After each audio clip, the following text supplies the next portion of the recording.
అందరికీ నమస్తే అండి.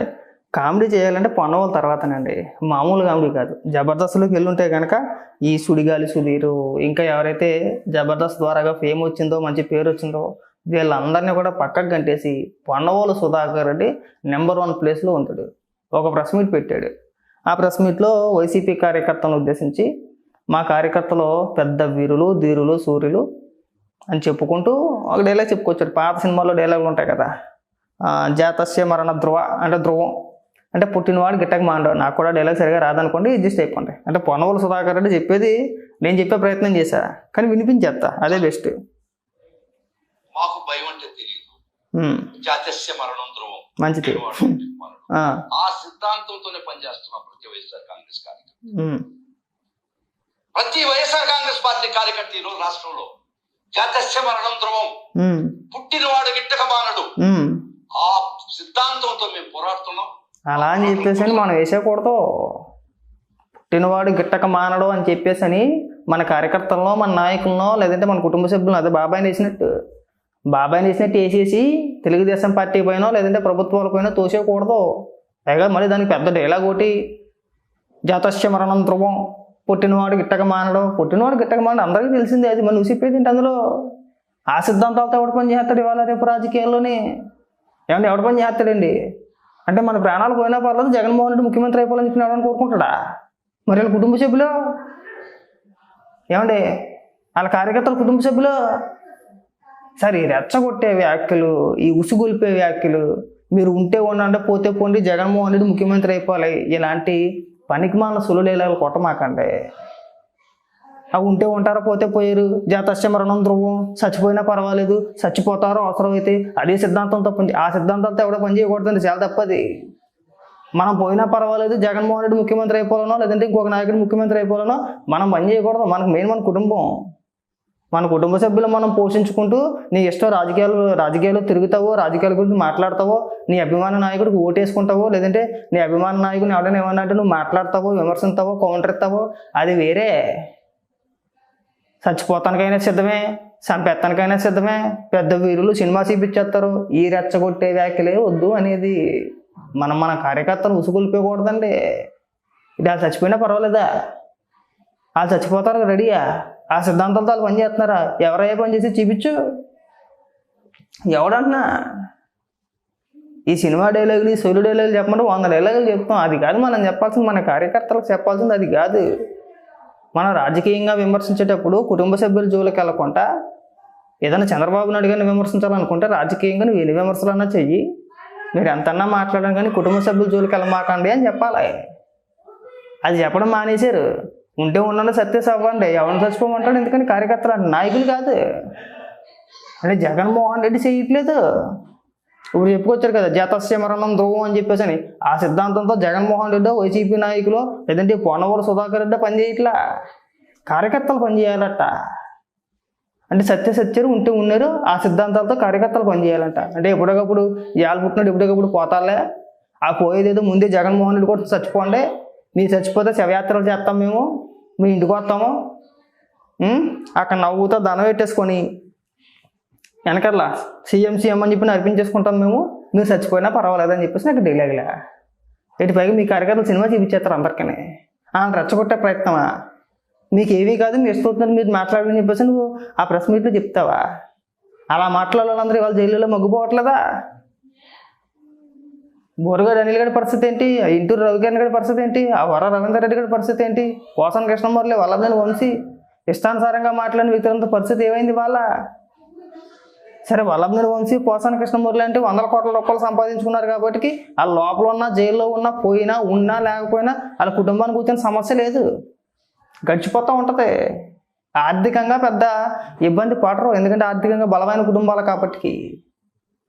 సామాన్యుడో లేదంటే మధ్యతరగతోడో కేసులు పెట్టి కేసులు బానాయించుకొని వాయిదాలు తిరిగినా, లేదంటే 1 నెల 2 నెలల రిమాండ్లో లోపల ఉన్నా అతలాకొతలు అయిపోతే పరిస్థితులు. ఇక బొమ్మలేం కలతలేదు మీకు ఇక్కడ. ఉసుగొలిపేయాలంటే మీరు రెచ్చిపోండి. ఎవరిన రెచ్చిపోమంటున్నావు, ఎవరిని రెచ్చగొట్టేస్తున్నావు నువ్వు ఇక్కడ, ఎవరికి వార్నింగ్లు ఇచ్చేస్తున్నావు? కార్యకర్తలకైనా ఎవరికైనా మనం చెప్పుకోవాల్సింది ఒకటే, మహిళల గురించి తప్పుగా మాట్లాడమాకండి, నాయకులను ఉద్దేశించి వ్యక్తిగతంగా దూషించమాకండి. పాలసీల ప్రకారంగా మాట్లాడండి. ఒకవేళ మీకు నచ్చకపోతే కఠిన అంటే చెప్పే విధానం వేరే ఉంటుంది. కొంతమంది ఆవేశంగా మాట్లాడతారు, కొంతమంది అరుస్తూ మాట్లాడతారు, కొంతమంది కూల్గా మాట్లాడతారు, కొంతమంది చెప్పాలనుకున్నది ఏదో చెప్పే విధంగా మాట్లాడతారు, రకరకాలుగా మాట్లాడతారు. కానీ అందులో పచ్చి బూతులు తిట్టేస్తే నా ఆవేశాన్ని అంతా వ్యక్తపరిచేస్తాను, ఇది బూతులు తిట్టేస్తే నీ ఆవేశాన్ని అంతా వ్యక్తపరిచేసినట్టే. ఆ మాత్రం బూతులు మేము మాట్లాడలేము. అయ్యో బోల్డ్ బూతులు మాట్లాడేస్తాం, బూతులే మాట్లాడాలి అనుకుంటే కనుక అది కాదుగా మ్యాటర్ ఇక్కడ. కాబట్టి రెచ్చగొట్టొద్దు. మెయిన్ మీ కార్యకర్తలను రెచ్చగొట్టేసో, మీ నాయకులను రెచ్చగొట్టేసో, వాళ్ళు ఎలా చేసేస్తారో, జగన్మోహన్ రెడ్డి కాపాడేస్తాడు మిమ్మల్ని అందరినీ అంటే ఎవరిని కాపాడ్డావు? ఎవరిని కాపాడేసాడు? ఎవడు బయటకు వచ్చేసాడు? బాగా ఇక్కడికి వచ్చి మీరు చెప్పే డైలాగులు ఏంటి? చూపించు, ఒక్కని చూపించు. నువ్వు ఎవడి పేరు చెప్పినా పర్వాలేదు. మీ కార్యకర్త అరెస్ట్ అయ్యి లోపల ఉన్న వ్యక్తులు నువ్వు ఎవడి పేరు చెప్పినా పర్వాలా.